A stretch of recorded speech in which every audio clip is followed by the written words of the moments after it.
everyone, welcome back to my channel. If you are new here, then welcome, hi, and if you are coming back, then thank you so much. I really do appreciate it, and hopefully you will enjoy this video. If you do, then please give it a thumbs up, and if you're new here and you would like to look at some other videos, then please check them out, and I would love if you could subscribe. Now today's video is all about our visas. So for those of you that are new here, we as a family of 4 are moving to Australia. We're fully immigrating in approximately 4.5 weeks. Wow, this is creeping up so quick. Ewan has been sponsored through his new job, and I'm going to explain it all in this video because one of our most asked questions when we announced to the world that we were moving over to Australia was all about visas, and I'll be honest, they are a complete minefield and they're very, very complicated. They're not the easiest things to understand in the world, so I'm trying my hardest with this video today to break it down, keep it quite short, and basically just explain what visa we're on, why we're on that visa, and what other options that we looked at. Now, I should say at this point, I am not a visa agent. I don't know the most up-to-date information about every single visa that there is to offer. However, I will give links and options of support if you are in the position that you are looking at going over to Australia and you just need a bit more help. I will link them in the description box below and throughout this video. But I am here today to give you all the information that we have on why we chose the visa that we are on. So question number 1, which leads nicely into the first question, is what visa are you and your family on? So we are on a 482 TSS, which means a temporary skills shortage visa. This allows us to work in Australia up to 4 years, can also go to uni if you want to. However, Ewan must remain working in the skill that he has been sponsored to go over with. So he must always remain as a civil engineer whilst he is in Australia on the 482 TSS.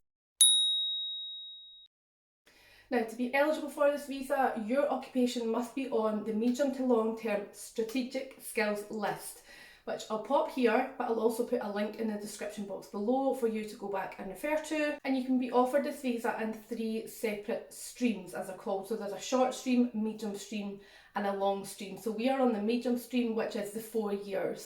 So in a nutshell, Ewan's job and company that he is going to work for have sponsored him and his family, us, to go over there and provide his skill to that company. So because he is on the skills shortage list, the company have offered us a full relocation package which allows us to move from the UK to Australia very simply, very quickly, and cost effective for us. Now, another pro of being on the 482 visa is that we can apply for permanent residency after 3 years should we wish to stay longer in Australia, and we'll be able to do this through the employer-sponsored employer-sponsored temporary transition stream. So this will mean that we can hold a permanent visa, which will allow us to go from the UK and Australia, but also allows us some benefits whilst we are residents in Australia. So for us as a family, this visa has ticked all our boxes, and that is the one that we are on.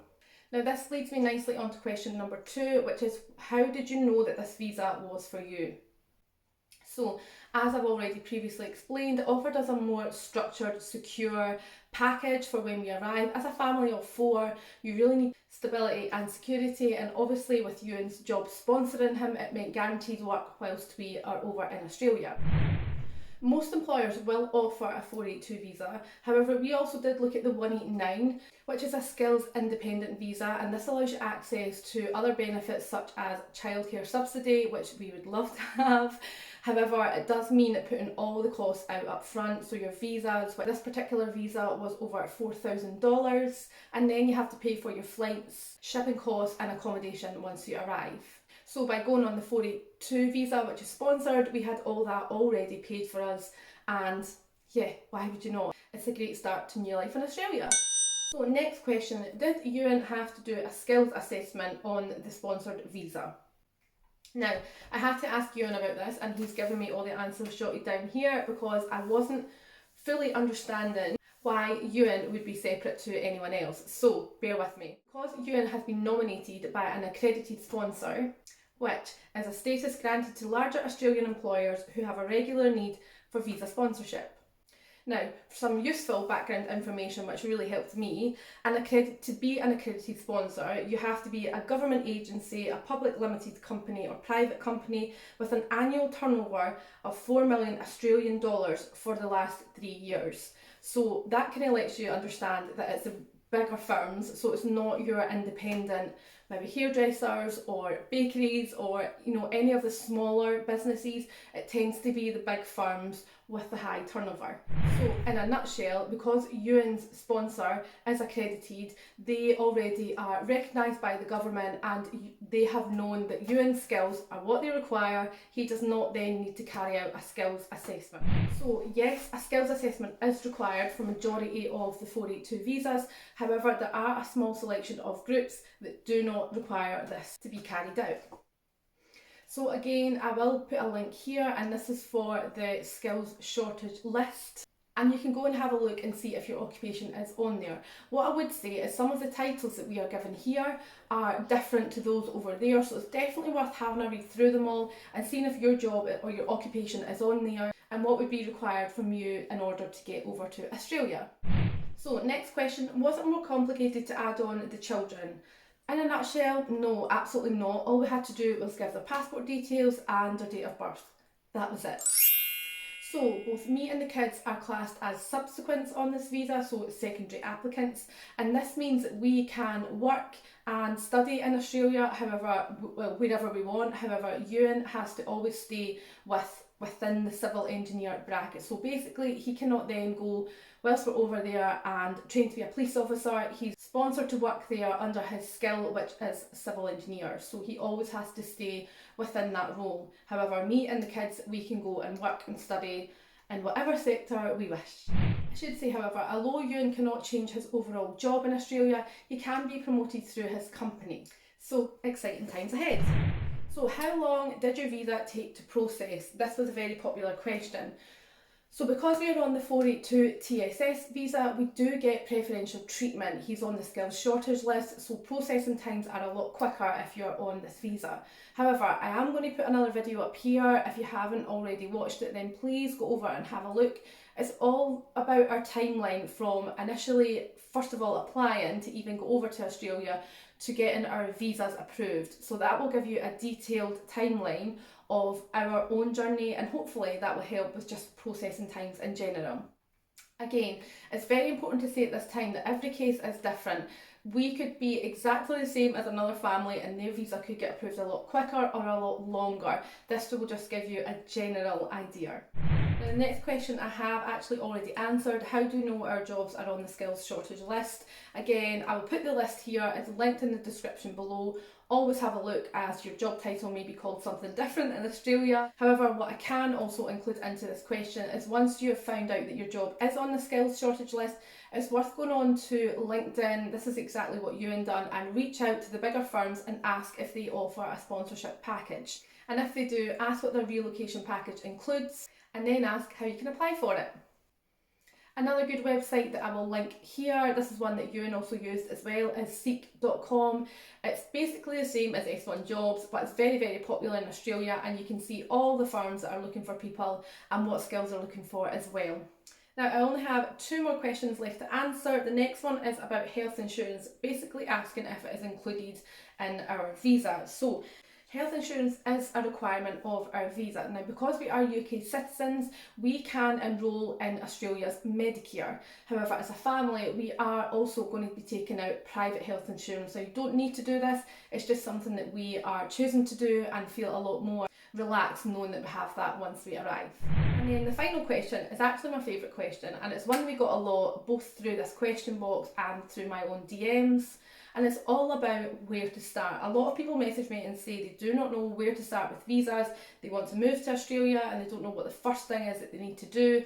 And I love this question because I totally get it. If it wasn't for Ewan, I don't know how I would get out the front door. Like, this process has both been easy and very difficult. I think it's easy once you know how, and we are very lucky that being on the 482, the company that Ewan is getting sponsored by have done majority for us. We have been issued with a lovely work mum, as I like to call her, and she is helping us through each process. However, if you don't have that visa, and there are lots of other visas that you can have, it can be difficult and you just don't know where to turn to. So I have actually jotted down a list of things I have used even for my own questions, and I'm going to give you them all now. Now, the very first and best place to start is the Australian immigration website. This is what it looks like, and I will link it again in the description box below. It's so simple to use, and basically all you need to do is go onto it and click whether you want to go on holiday to Australia, whether you're visiting or whether you're looking to work. And then it's almost like a little flow chart, and it'll tell you exactly where you need to go for the next stage of your process. Now this, along with a Facebook page, now I am in Moving to Australia Tips, and it has something ridiculous, like thousands of followers on it, but you can ask any question, and I mean any question. It doesn't have to be silly, it doesn't have to be complicated. Any question you want has most likely already been asked in this group. I spend majority of my time when looking at Australia on this page. In the search box, I can put in visa, I can put in family, I can put in childcare, anything that I want to know the answer to, I can ask in this group if it hasn't already been asked. Now, what I do advise against is going into the group and asking, how can I move to Australia? It does not help. Nobody knows your situation. They don't know if you are a family, if you're single, if you're going over for a sponsorship, if you're just going over to visit. They don't know anything. And that question does get asked, unfortunately, and I don't know what people expect the answer to be.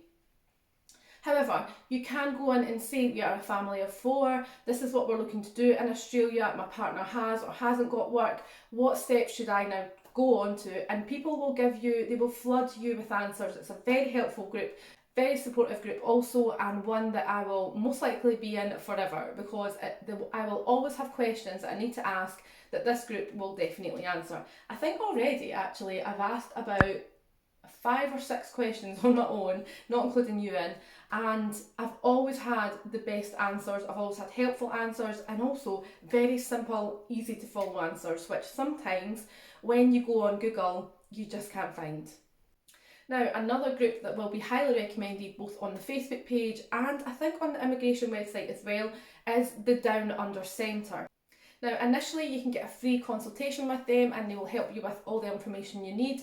However, you can then go on and get help with your relocation, your visa application, you're securing a rental, securing a property viewings. They will provide you an agent to help you with every single stage. However, that does come with a cost, but you can pay as you go. So if you only need help with stage 1, you will pay a fee for stage 1. You don't need stage 2, but you maybe need stage 5, you will pay a fee for stage 5.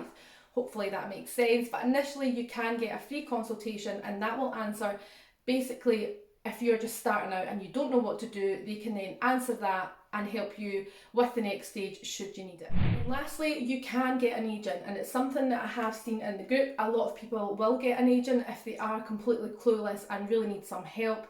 It can basically speed things up for you and make sure that you're not filling in documentation wrong, which is therefore delaying the process. Also allows you to get help with preparing your documentation, getting all the relevant files for your documentation, and basically it provides you with the fastest pathway to emigrating over to Australia. But it does come at a cost, and for an agent you're approximately $2,000, which for some people may sound like a lot of money. It is a lot of money, but if that allows you to sit back, relax, knowing that someone else is doing all your documentation for you and doing it correctly, taking away all that stress and basically filling in all your documentation, then $2,000 may be worth it.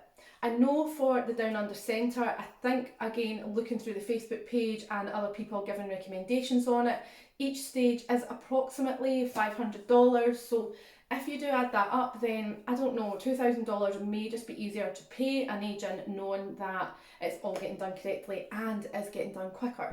Now, I'm trying to keep this video short and just basically give you the rundown of our visa, why we're on it and how we applied for it. So hopefully this video has given you all that information. Like I said at the beginning, there are a number of visas that you can apply for, and another one that may be more suited to you and your family or situation. So like I said way back at the start, it's absolutely so important that you go and have a look at the website that I've given you. They're all detailed below, but I would always start with the immigration website and basically just see which visa is going to be best for you and your situation, and then from there you can get all the help in the world on the Facebook pages, Down Under Centre.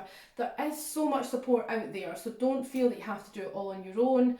If it is the 482, then hopefully this video has helped answer some of your questions. However, should you have any more, please detail them in the comment boxes below, and between myself and Ewan, we will try and answer them as quickly and simply as we can. Well, I really hope you have enjoyed this video. If you have, then please give it a thumbs up, and if you haven't already, I would love if you would subscribe to my channel. We are going to be filming a lot more about Australia over the next few weeks. My next video I think is going to be our part 1 of our move-in. This house is currently getting emptier and emptier, and the boxes are getting more fuller. However, we're not taking a lot over to Australia, so I will hopefully do a video on that as well. But if there's anything that you would particularly like to see a video on, then again, please leave it in the comment box below and I will do my best. So, thank you for watching, and I will see you all next time.